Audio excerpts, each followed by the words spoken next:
স্বার্থপর এই দুনিয়া খোদার কসম কারোর জন্য থামে না, বড় স্বার্থপর। হ্যাঁ, যেদিন বাপের জানাজা পড়ে, যেদিন বাপের লাশ কবরে দাফন করে, সেদিনও বংশধর সন্তান ছেলে মেয়ে ঘন্টাখানিক 2-4 ঘন্টা কাইন্দা কাটটা হইলো, রাতের বেলা ঠিকই ভাত খায়। হ্যাঁ, পাশের ঘর থেকে খানা আনে, ওরা ঠিকই খায়। স্বার্থপর দুনিয়া থামে না রে ভাই, থামে না দুনিয়া। ওই জন্য আমাদের কারোর জন্য থামবে না। তুমি আমি মরে গেলে শেষ।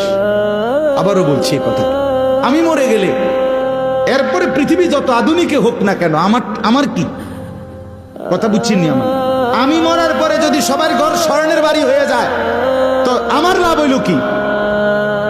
আমার মৃত্যুর পরে যদি সব মানুষ আধুনিক হইয়া সাঁদের দেশেও জায়গা, আমার ফায়দা কি?